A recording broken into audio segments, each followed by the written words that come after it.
عليكم ورحمة الله وبركاته. الحمد لله الذي أمرنا بالأضحية ونهانا عن البخيلة، والصلاة والسلام على سيدنا محمد خير البرية وعلى آله وصحبه ومن والاه.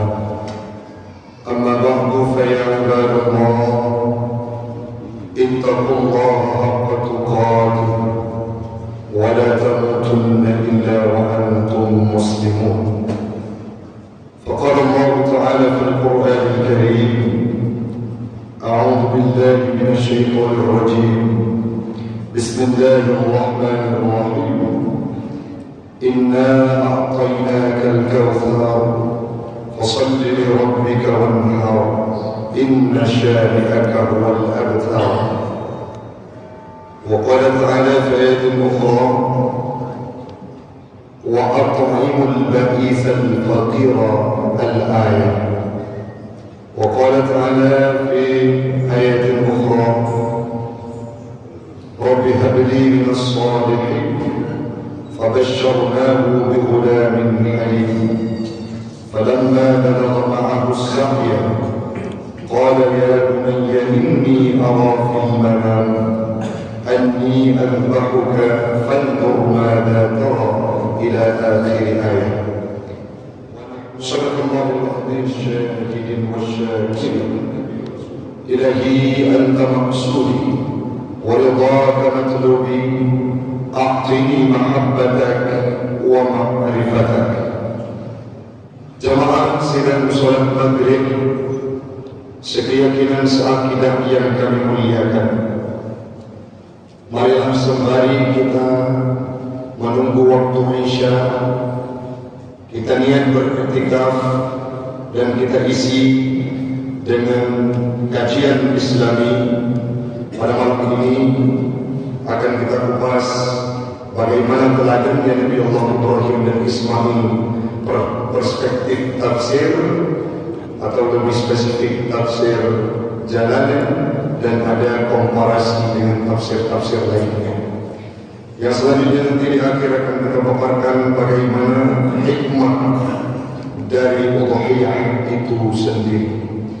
Semoga duduknya kita pada malam ini akan ditulis oleh Allah dan malaikatnya Allah sebagai duduknya orang-orang yang berada dalam majelis ilmu, yang mana pernah disampaikan oleh Nabi, setiap orang yang berada dalam majelis ilmu akan diampunkan dosanya, walaupun beliau tidak paham apa yang disampaikan, duduknya saja akan diucapkan istighfar oleh para malaikat yang kemudian diampunkan dosanya. Semoga termasuk kita hamba Allah, salah satu di antara mereka yang diampunkan dosa oleh Allah pada malam yang berbahagia ini.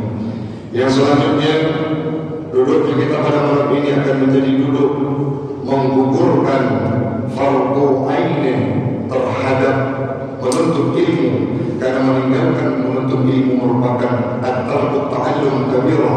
Meninggalkan menuntut ilmu itu merupakan dosa besar. Inilah wujud dan maksud kita berada di tempat yang mulia ini, untuk menggugurkan kewajiban sekaligus mendapat ilmu pengetahuan. Perkenankan dan izinkan kami untuk duduk dalam kondisi seperti ini, bukan karena ingin membanggakan diri, tapi dari subuh kami beraktivitas hingga malam ini. Mungkin dengan kondisi yang seperti inilah kami nyaman, bukan karena kebanggaan. Pada malam ini, sebelum kita sampaikan surah As-Saffat ayat 100 hingga ayat 102 yang menceritakan bagaimana kronologis perjalanan Nabi Allah Ibrahim dengan Nabi Allah Ismail bersama diperintahkan. Udhiyah itu sebuah ibadah yang dianjurkan oleh Allah Subhanahu wa taala kepada Nabi Muhammad.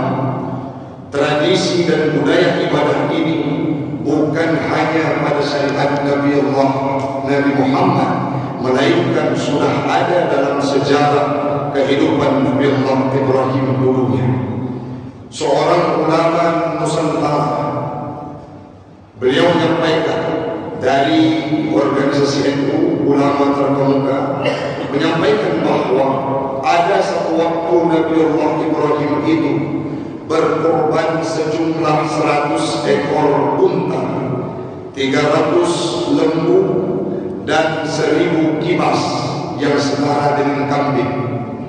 Ditaksirkan harganya sejumlah 13 miliar. Itu merupakan kurban Nabiullah Ibrahim yang dilakukan saat dulunya beliau punya harta, punya hewan ternak. Artinya apa? Ini sebuah track record yang tidak pernah dilakukan oleh manusia manapun. Bahkan Nabi Muhammad tidak mampu menyaingi ibadahnya Nabiullah Ibrahim yang pernah berkorban taksiran harganya kurang lebih 13 miliar. Kenapa Nabi Ibrahim mampu melakukan hal tersebut? Karena Nabi Ibrahim itulah disandangkan dengan titel Khalilullah. Nabi Ibrahim tidak terpikat hatinya dengan dunia. Nabi Ibrahim akan melakukan segala ibadah, segala perintah yang dianjurkan oleh Allah Subhanahu wa taala.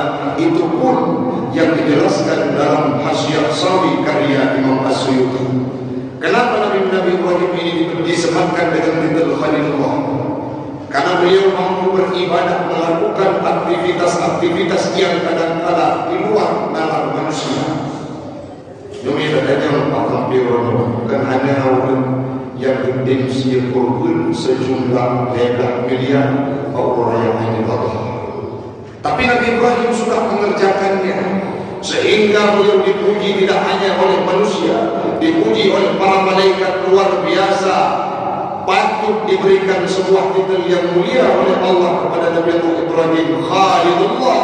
Kenapa? Karena beliau tidak terpikat hatinya dengan dunia dan menjalankan ibadah, menjalankan perintah Allah tanpa ada beban dalam kehidupannya. Yang selanjutnya nanti akan terjawab sahnya, benarnya, cocoknya, wajarnya titel Khalilullah itu saat prosesi penyembelihan Nabiullah Ismail yang dilakukan oleh Nabiullah Ibrahim. Hamba Allah manusia, sebelum kita sampai kepada perintah beruhiyah, perlu kita pahami bersama bahwa Nabiullah Ibrahim itu tidak memiliki anak. Ada yang meriwayat sampai 100 tahun. Saat beliau berkeluarga dengan istrinya yang pertama, Siti Sarah, saat itu belum dikaruniai anak. Singkat cerita, Nabi Ibrahim menikah dengan istri yang lain, Siti Hajar, diberikan seorang anak yang bernama Ismail.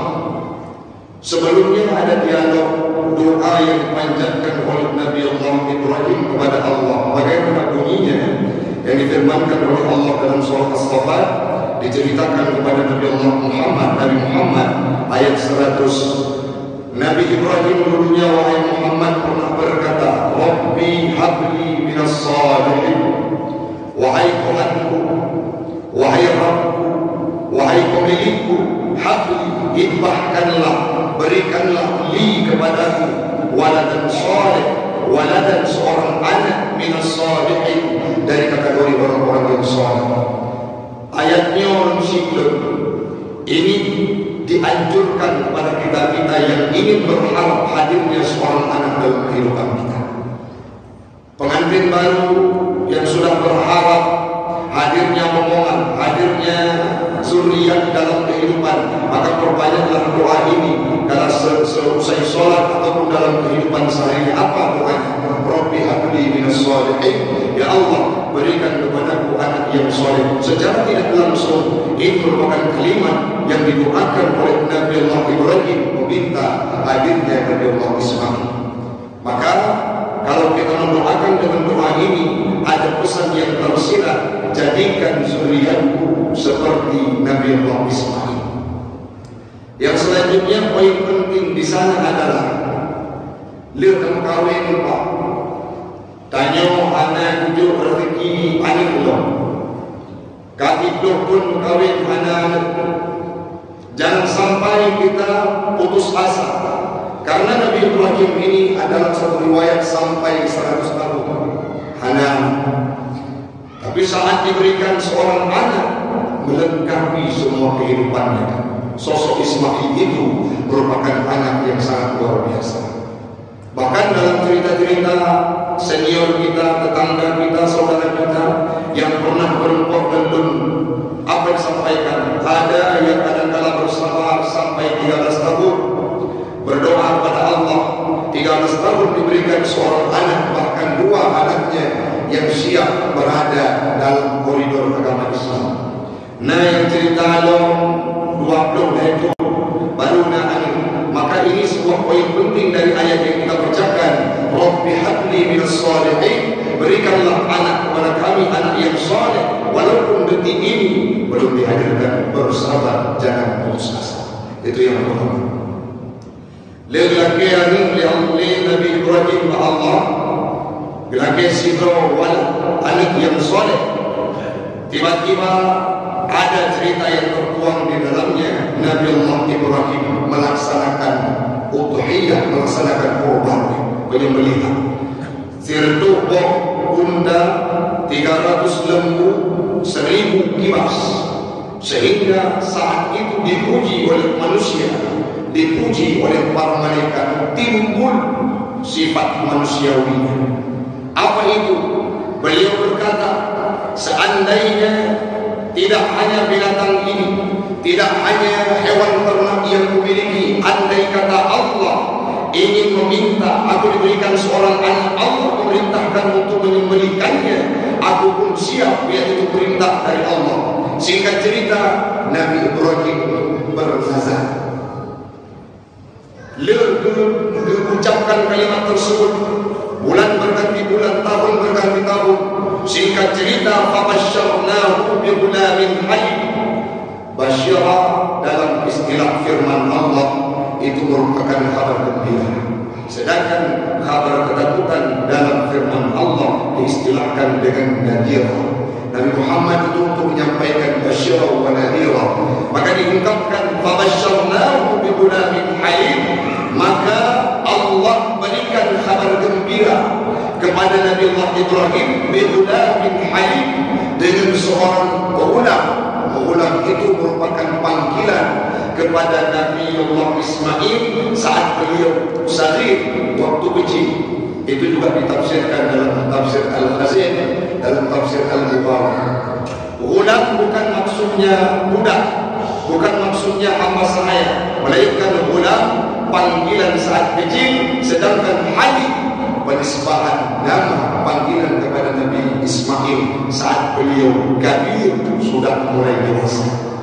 Fabasyarnahu bighulamin halim ay dhi ilmin katsirin, artinya disampaikan sebuah berita yang menyenangkan. Allah hadirkan seorang anak dalam kehidupan Nabi Allah Ibrahim yang halim, yang bijaksana, yang sangat banyak kelembutan, yang sangat banyak teladan dalam kehidupan anak tersebut, yang diberi nama dengan Ismail. Laki Nabi Ismail, singkat cerita, yang riwayat Nabi Ibrahim pertama beliau berada di Palestina, yang selanjutnya beliau ziarah hijrah ke suatu tempat, yang terakhir diletakkan Nabi Ismail dengan ibundanya yaitu Siti Hajar di dekat dengan Ka'bah, sehingga nasabah riwayat lahirlah Imam Zamzam di sana karena Nabi Ibrahim mendidik Nabi Ismail dengan Siti Hajar dekat dengan Ka'bah. Apa pesan berikutnya? Lambat laun wada'atul umum Nabi Ismail kadewasa. Ayat sirtuh 2 falamma balagha ma'ahu sa'i, manakala sudah sampai umur Nabi Allah Ismail sudah remaja. Makna sa'ya ay yas'a ma'ahu, mampu berusaha bersama Nabi Allah Ibrahim, wa yu'inuhu, ataupun mampu membantu Nabi Ibrahim. Nabi Ismail wate katuk kumu kajib dibantu Nabi Ibrahim. Istilah lagi yang hanya untuk kejap pula SMP.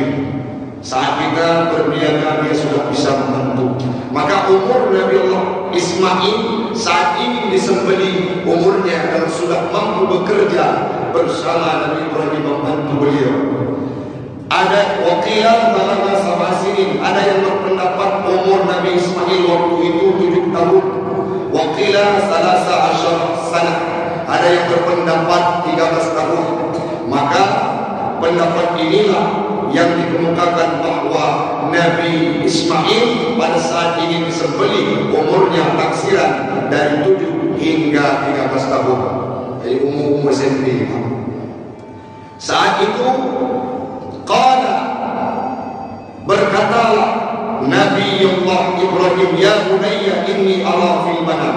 Ada cerita terhadap lumpuh. Jadi lumpuh Anbiya itu mimpinya ru'yal anbiya haqqun. Lumpuh para nabi itu merupakan kepastian, bukan lagi lumpuh dan nyoba. Lumpuh dan nyoba kadang-kadang lumpuh dia lumpuh ya ketahuan selingkuh, itu mimpi-mimpi kita. Kalau mimpinya para anbiya beda. Ru'yal anbiya haqqun, mimpinya para anbiya adalah sebuah kepastian. Namun lagi cerita betul menyebut dengan mimpinya Nabi Allah Ibrahim. Nabi Ibrahim annahu ra'a lailatat tarwiyah, gemelumpah malam tarwiyah. Kenapa dinamakan malam tarwiyah? Tarawih pada malam tersebut, malam 8 Zulhijjah. Nabi Ibrahim ragu-ragu, adakah mimpi ini datang dari falamma asbaha faqara fi nafsi annahu min Allah aw min syaitan. Pada subuh di kemudian malam 8 Zulhijjah yang disebut dengan malam Tarwiyah, beliau berfikir sendiri, apakah ini mimpi datang dari Allah atau dari syaitan, ataupun dari syaitan. Sehingga beliau tidak mengambil kesimpulan. Pada malam berikutnya, ra'a misla dzalik fi lailatis tsaniyah, beliau bermimpi dengan mimpi yang sama pada malam kedua yang diberikan dengan nama Sumiyah, diberikan dengan nama Arafah, malam Arafah. Arafah dalam bahasa Arab maknanya adalah mengenal. Artinya pada malam kedua Nabi Ibrahim kagum bahwa mimpi ini datangnya dari Allah. Sehingga lengkaplah malam ketiga, mimpi dengan mimpi yang sama diberikan dengan nama Nahar, yaitu waktu penyembelihan. Maka merayakan Idul Adha-nya ada beberapa nama. Yang pertama Idul Adha, harinya untuk penyembelihan Adha. Kenapa dilakukan sembelih pada waktu duha? Ada yang menyebutkan hari Nahar. Apa makna Nahar? Penyembelihan darah hewan ternak yang kita sembelih pada hari tersebut. Jadi ada yang menyebutkan hari raya haji, karena kenapa pada hari raya tersebut dilakukan proses ibadah haji. Maka pada waktu malam ketiga yakin Nabi Ibrahim, sehingga pada waktu harinya beliau melakukan prosesi mutahiyah yang jalan dari dunia. Dalam kitab tafsir Al-Fazil disampaikan bahwa Nabi Ibrahim waktu tunjuk Nabi Ismail anak budak nejak berangkat. Dari pertama beliau tidak sampaikan dulu kemana ya kita akan melakukan prosesi penyembelihan. Beliau tidak menyampaikan siapa yang menjadi korbannya. Hari setiba di satu tempat ingin dilaksanakan penyembelihan, di sanalah terjadinya dialog dan musyawarah. Diwakilkan dalam tafsir Al-Bazir ditanyakan oleh Nabi Ismail, di mana kurban engkau ayah? Nah, saat timbul pertanyaan tersebut diutarakan oleh Nabi Allah Ibrahim, ya bunayya, wahai anakku, inni ara fil manam, aku melihat dalam mimpi, anni adbahuka, aku menyembelih engkau. Artinya aku diperintah oleh Allah amrillah, aku ingin menyembelih engkau karena perintah yang datang dari Allah. Kalimatnya syinggun, kalau kita kaji, ini punya pesan yang sangat luar biasa. Ada ayat dalam ayat yang lain, dialog Nabi Yusuf dengan Nabi Yakub, Nabi Yakub dengan Nabi Yusuf, dialog Luqman dengan anaknya, dan pesan yang sama dialog Nabi Ibrahim dengan Ismail. Apa kalimat yang menjadi pesan bagi kita? Ya bunayya, wadai kanduri arwah. Sering kita sebutkan fulan bin fulan. Bin itu artinya ibnu, ibnu itu artinya anak laki-laki. Jadi kalau kita nisbahkan kepada orang, anak Abdullah, ibnu Abdullah. Taufik bin Nurdi, artinya Taufik anak laki-laki yang dan Nurdi. Tapi pada panggilan dialog ini memberi pesan, dia dipanggil wahai anakku ibni, bukan. Tetapi kalimat yang digunakan adalah ya bunayya. Apa maknanya Ustaz? Tasghir iswa. Makna tasghir, panggilan bagi anak kecil, iswa punya kerinduan, panggilan kemesraan, panggilan kemanjaan yang diutarakan oleh Nabi Allah Ibrahim kepada Ismail. Jadi itu yang kita usah tajuk pesan dari kalimat tersebut. Ya bunayya, dialog yang dibangun oleh Nabi Allah Ibrahim dengan anaknya adalah dialog yang bijaksana dengan kalimat keindahan. Ini perlu dipraktikkan dalam kehidupan yang sekarang. Kenapa anak-anak kita kadang-kadang sering membantah orang tuanya? Kadang-kadang rusi, kadang-kadang ada pun. Ikannya menyenangkan ada langsung kalau ada ke macam ada ke energi. Maka malam menewak berdoa tadi ada puji-puji. Nah yang kedua ada hantu, yang mula lagi hantu. Kenapa doa orang tua?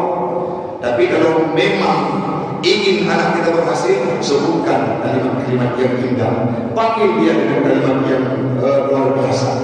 Ingat dulu sih, ada sebuah dialog observasi yang kami lakukan dengan orang-orang tua yang yang memanggil anaknya dengan panggilan mesra, panggilan kemanjaan.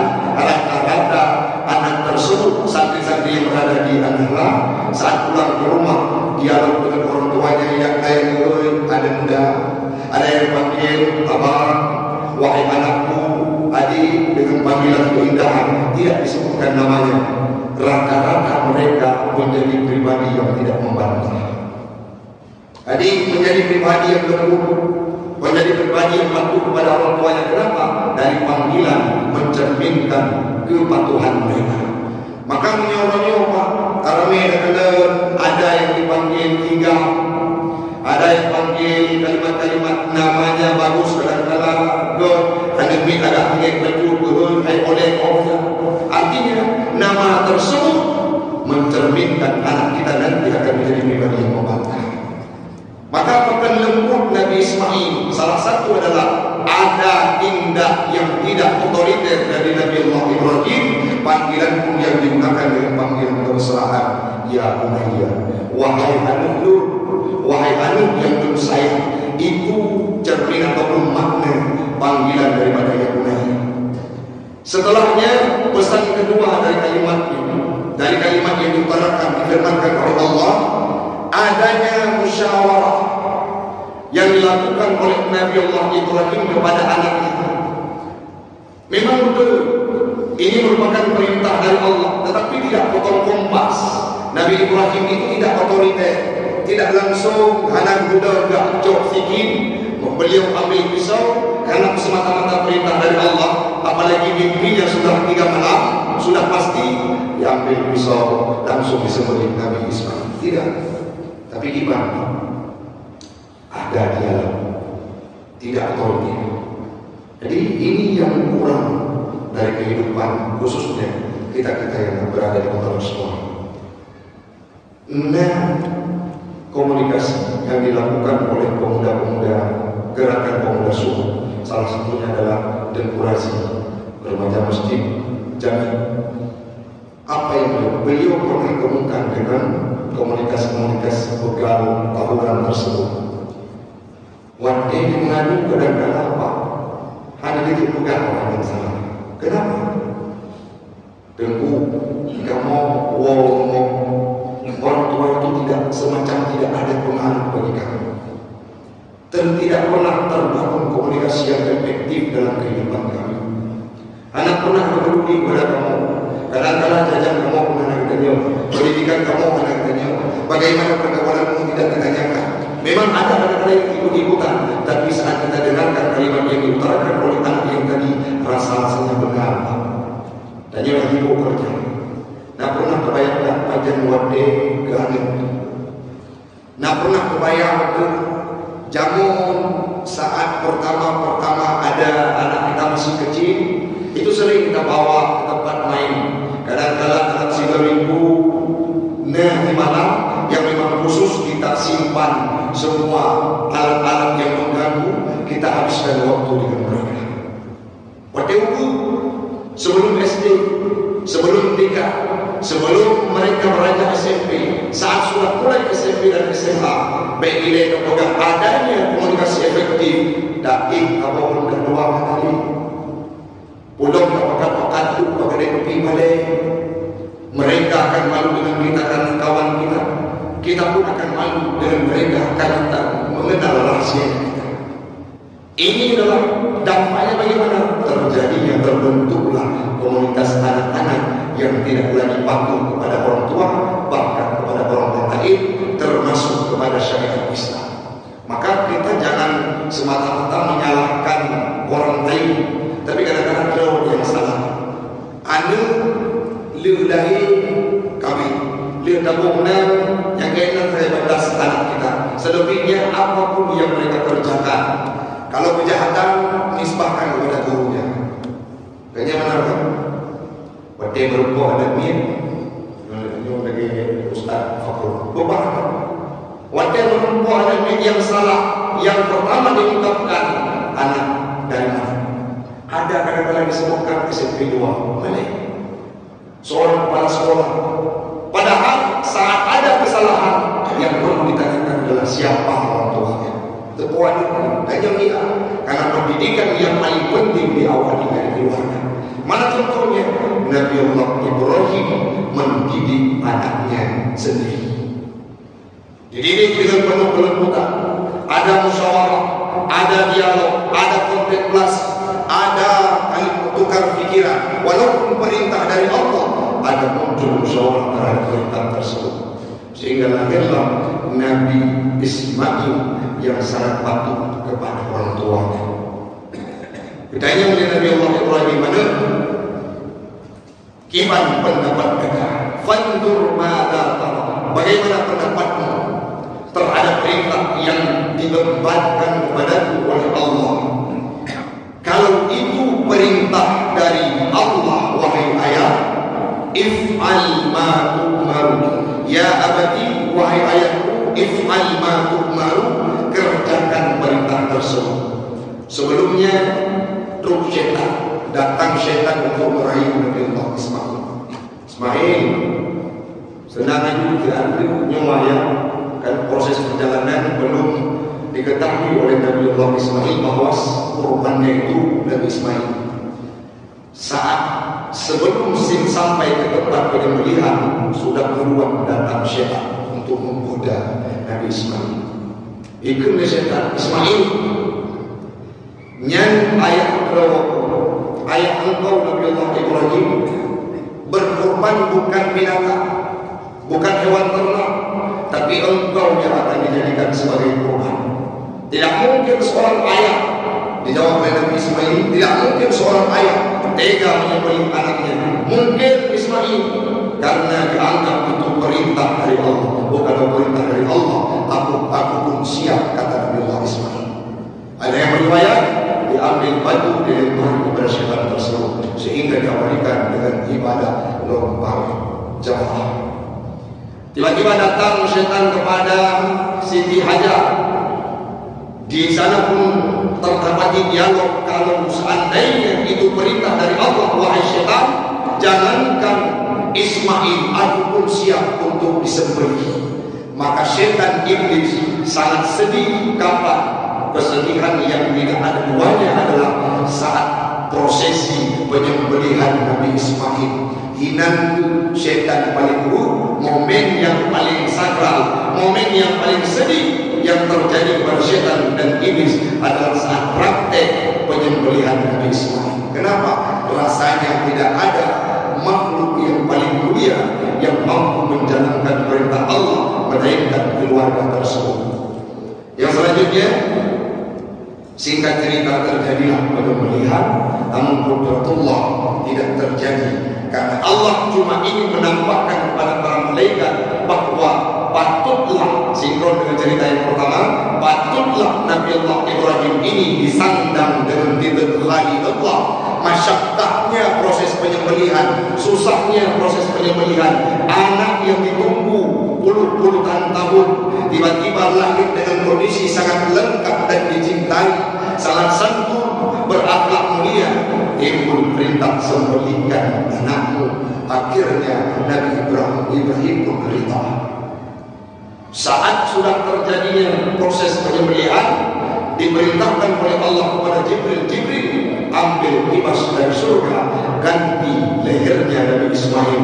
Kenapa ya Allah? Sudah sampai pembuktian Khalilullahnya Nabi Ibrahim, sehingga diucapkan takbir oleh Nabi Ismail, Allahu Akbar, Allahu Akbar, Allahu Akbar, walillahil hamd. Itu sejarah bagaimana teladan yang mampu kita petik dari kronologis perjalanan yang Nabi Allah Ibrahim dan Ismail. Di terakhir, sebagai penutup, hari ini kalau tidak salah tanggal 24, kurang lebih ada 3 minggu ke depan, kita masih tersisa waktu untuk mengantarkan seekor hewan kurban ke tempat panitia masjid, panitia udhiyah. Kenapa Ustaz? Apa pentingnya udhiyah? Nabi berkata dalam sebuah hadis, riwayat berbeda maksudnya yang sama.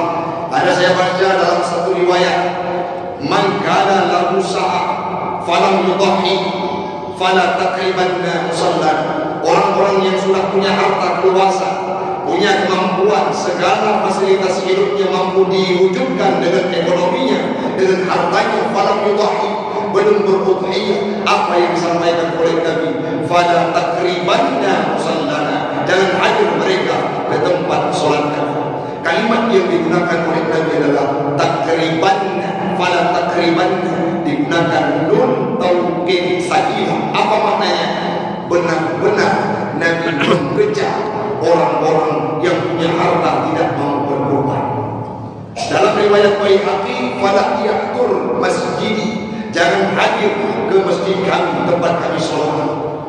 Coba kalau kita buat perbandingan hari ini, Abu sebagai imam besar Masjid Jami ini berkata, Nyo Ustaz Faruk sampaikan kepada Dr. Taufik contoh, satu waktu jangan hadir sholat berjamaah bersama kami, bersama kita di Masjid Jami. Atau ada jamaah yang sering sholat, tiba-tiba Abu berkata, jangan sholat si fulan bin si fulan di Masjid Jami. Kenapa? Dia adalah pribadi yang bikin. Kira-kira sedih kita tidak? Pasti cukup dahulu itu. Pasti kita akan mengadu pada tetangga, pada sanak keluarga dan saudara. Aku berlarang tak mau hadir ke masjid untuk sholat. Padahal kami sangat senang berjamaah di Masjid Jami. Kenapa? Tempatnya teduh, tenang, imamnya bagus, kajiannya luar biasa, tapi dilarang. Sedih. Itu akan terwujud dalam kehidupan kita. Tapi coba bayangkan, sekaliber manusia, Abu saja berkata kita dibuat sedih dengan ungkapan tersebut. Bagaimana lagi kalimat tersebut keluar dari mulut Nabi? Nah, hartahan betul si pun seandainya kita hidup pada waktu itu, apa yang disampaikan oleh Nabi? Baik hadir ke masjid kamu untuk sembahyang bersama kami. Ini perlu diingat baik-baik. Tahun ini kebetulan hari raya Aidil-Adha berbarengan dengan libur kenaikan kelas. Ini sangat banyak keluarga-keluarga yang sudah memplanning untuk rihlah, bermain, berlibur dengan anaknya. Tapi ingat, jangan lupa sisihkan harta untuk menyembelih satu hewan kurban. Ada seorang anak di pesantren kami, anak lain bernama Al-Razak. SMP diantarkan seekor hewan kurban ke hadapan kami, biasa saja, tapi saat diceritakan oleh orang tuanya, ini binatang Abi bukan dari tangan orang lain, tapi dia minta dulu beberapa tahun yang lalu saat kecil dirawat kurang lebih 1,5 tahun 2 tahun, tiba-tiba diantarkan ke kami untuk disembelih. Saat melewati prosesnya dimandikan, diberi makanan dengan penuh kesenangan. Bahkan saat diantarkan hewan kurban tersebut, dia menangis saking dekatnya dengan hewan kurban tersebut. Nah, cerita lupa seorang pemuda minta kuat-kuat, tapi kalau pernah mendengarkan kajian, tiba-tiba beliau tabung setiap waktu, setiap harinya 5.000 perak. Belum sampai 1 tahun terkumpul hartanya, uangnya sejumlah 3 juta rupiah. Kemana dibawa harta uang tersebut, uang receh tersebut? Ke tempat gelanggang kambing. Gecok pengen juga kami, gecok kami minta kepada dia masjid. Pak tanya Pak, orang yang mana apa yang pun minta sedekah, yang pun minta doa, tapi karena punya minat, punya semangat dalam hatinya, bisa mengantarkan hewan kurban pada hari raya Aidil Adha. Jangan sampai nama kita teralpakan untuk tahun ini. Nabi Muhammad tidak pernah libur untuk berkurban hingga beliau wafat, dan semenjak bisa diangkat. Yang terakhir, kurban ini akan mampu meringankan beban anak yatim. Menurut bukan baju, ada opini sekarang, termasuk belum tua. Ustaz Taufik, jangan lagi ceritakan terhadap anak yatim yang sedih. Tidak ada lagi anak yatim yang sedih. Dilarang. Padahal dalam kehidupan kami di pesantren, dimanapun pesantren, termasuk pesantren kami Al-Nahwa, ada anak-anak yang menjelang lebaran itu tidak tahu pulang kemana. Kemarin ada seorang anak Khairi Umayyah pulang dari daerah Jatrut mau naik ke kelas 5. Apa disampaikan? Abi, lemah nyakut diri. Kejadian. Kalau ini anak-anak saya titipkan ke Jatrut. Kenapa? Ayah saya tangannya patah. Tidak bisa lagi mencari nafkah seperti biasa. Beliau orang yang kerja di buruh bangunan. Jadi kenapa? Tidak ada lagi anggaran untuk saya menetap di pesantren. Apalagi kelas 5 itu beli kitab Al-Mahali dan yang sederajatnya membutuhkan anggaran 1.200.000. Dengan air mata dia cerita anak dia itu tidak lagi punya orang tua perempuannya. Saya sampaikan tenang, insya Allah akan ada orang-orang yang bermauan memberikan harta tersebut. Jadi Pak, coba bayangkan, anak dia punya wajib karena anak baik belum ditapkan ini belum habis, kain belum baru. Tetapi karena tidak bisa melanjutkan pendidikannya, tidak ada untuk bisa dioleh kita. Jadi orang-orang yang sinis berkata kepada kami, Ustaz Taufik dengan cerita lagi terhadap anak yatim yang sedih. Santunan anak yatim cukup banyak, beasiswa yang mereka terima sangat banyak. Itu circle-nya terlalu sempit, sangat banyak hari ini. Fakir miskin, anak yatim, piatu yang terlunta-lunta, khususnya di tempat kita di Kota Selama ini. Apa kurangnya cerita-cerita di Dayak Arul di Fabiyah ini? Maka mari kita berkorban. Saat sudah kita laksanakan kurban, amanahkan kepada panitia, kurban ini peruntukkan kepada fakir miskin, anak yatim dan anak piatu. Mudah-mudahan bermanfaat pertemuan kita pada malam yang berbahagia ini. Tidak mungkin kita kupas semua karena waktu yang membatasi kita.